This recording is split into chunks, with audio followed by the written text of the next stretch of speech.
Silent and listening. Ternyata penting. Diam dan mendengarkan.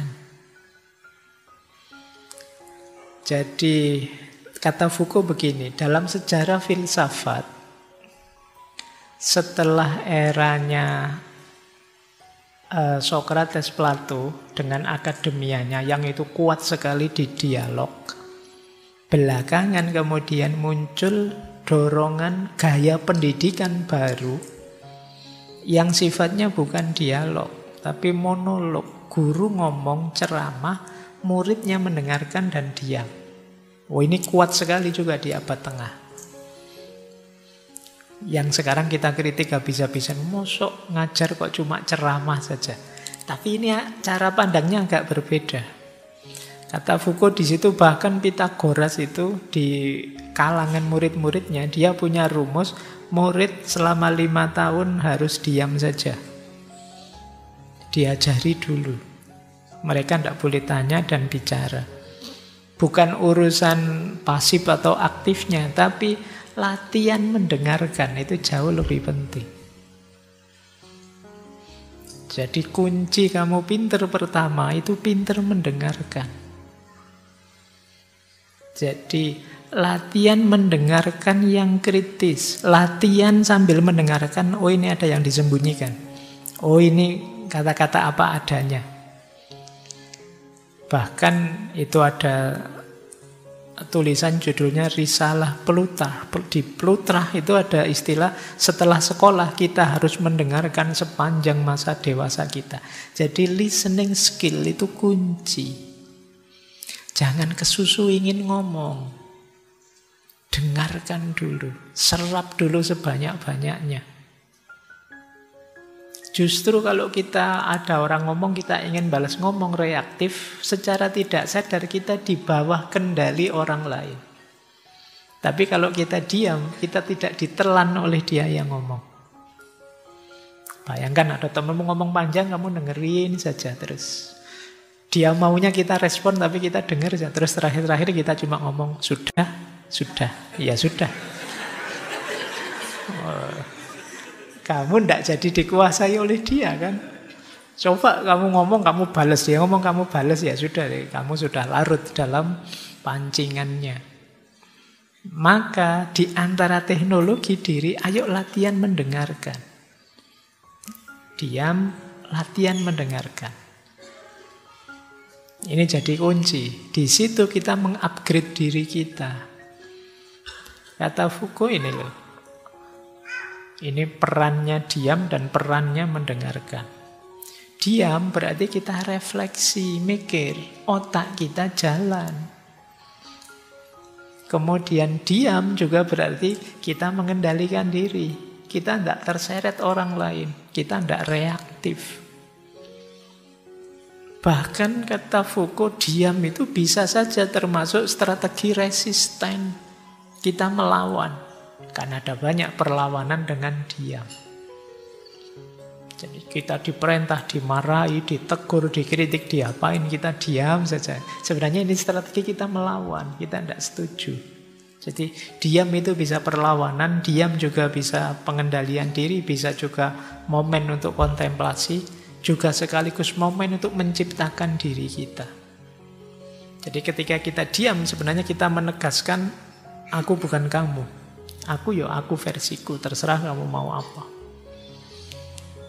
Nah, ini pentingnya diam. Mendengarkan juga begitu. Mendengarkan itu bisa bermakna kita sedang belajar. Atau kita sedang bijaksana, tidak ingin motong omongannya orang lain. Mendengarkan juga bisa berarti kita sedang membuka ruang dialog. Bayangkan kalau orang rebutan ngomong, tidak ada saling putus. Kayak kadang-kadang kalau di TV-TV itu loh, kalau acara talk show, acara apa, kadang kan kalau sudah emosi rebutan ngomong. Jadi kalau kita bisa mendengarkan dan diam itu sebenarnya kita membuka ruang untuk dialog. Ayo gantian ngomong, saya diam dulu, kamu ngomong dulu sampai puas, nanti baru saya. Ini kan berarti kalau kita tidak bersedia diam, ya yang terjadi konflik tetap. Jadi diam dan mendengarkan itu membuka ruang dialog. Diam juga bisa bermakna empatik. Kehadiran kita yang menerima orang lain. Ya sih, kamu dengan persepsimu, dengan perspektifmu, saya dengarkan. Nah, ini perannya diam. Kemudian diam berarti juga pengakuan dan keseimbangan. Keseimbangan dalam diskusi, wacana juga mengakui hadirnya orang lain. Baik, jadi teknologi diri yang kedua justru kita harus bisa diam dan mampu mendengarkan.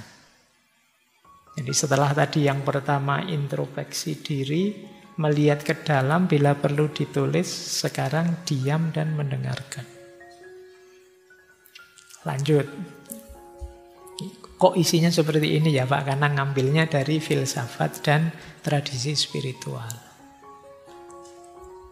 Terus, ini lebih dalam lagi. Ini yang belajar tasawuf. Teknologi diri yang ketiga askesis. Hidup asketik. Orang Jawa ada istilah tirakat.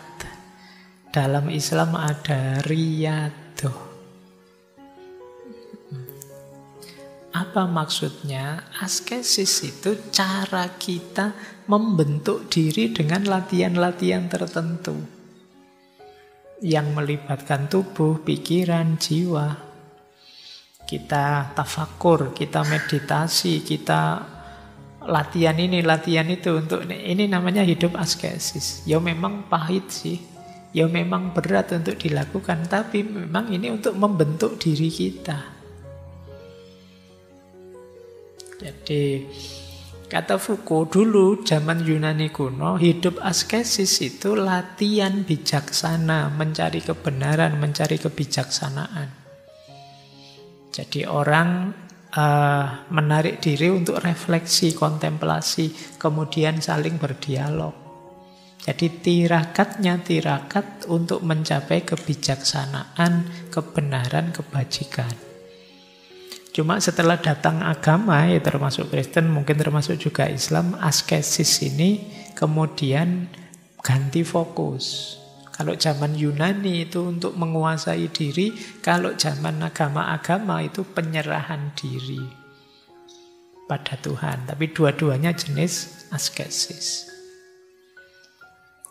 Jadi berarti teknologi diri yang ketiga itu tirakat, latihan untuk membentuk diri kita. Baik, ya kalau dalam Islam mungkin ada istilah uzlah, menarik diri, memasrahkan diri hanya untuk Allah saja. Tapi intinya ya untuk diri kita, wong ini teknologi diri. Apa yang dilakukan dalam askesis? 3 hal. Refleksi, transformasi, dan otonomi. Jadi refleksi lagi-lagi merenungi diri kita dan hidup kita, itu refleksi. Ini kalau dalam Islam, dalam tasawuf, refleksi plus asketis itu puncaknya ketemunya makrifat.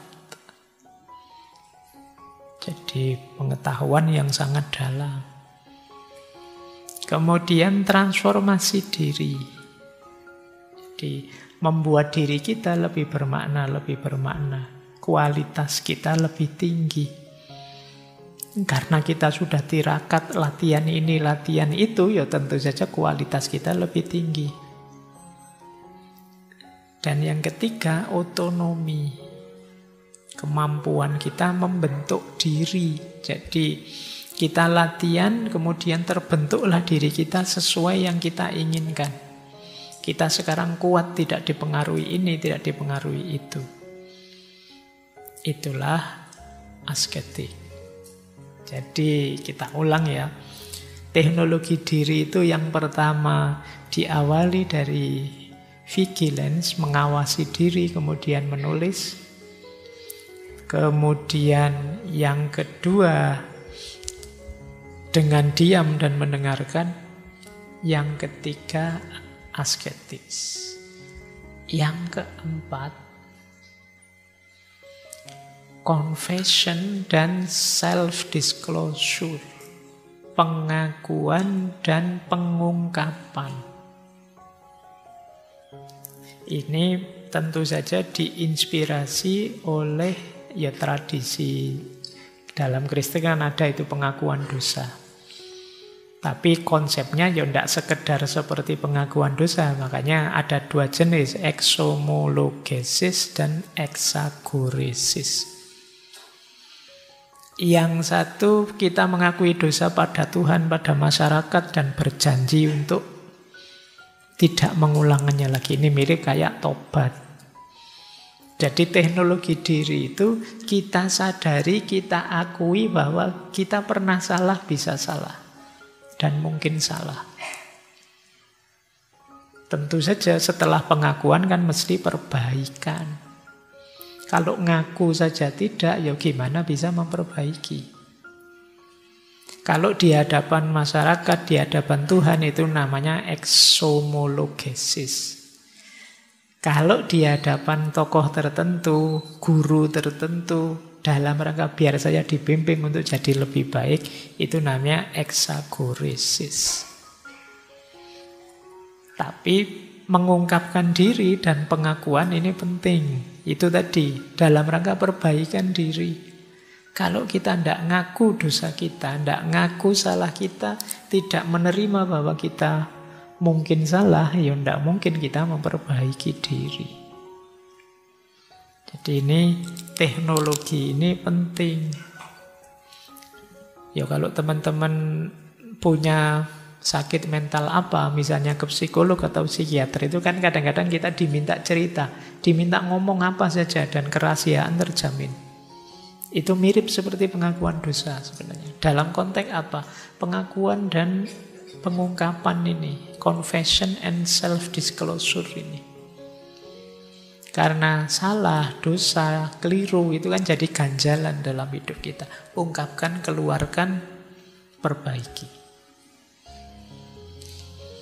Nah, jadi manfaatnya teknologi ini yang pertama membentuk diri kita. Yang kedua transformasi, perubahan. Jadi kita mengubah diri kita jadi lebih baik.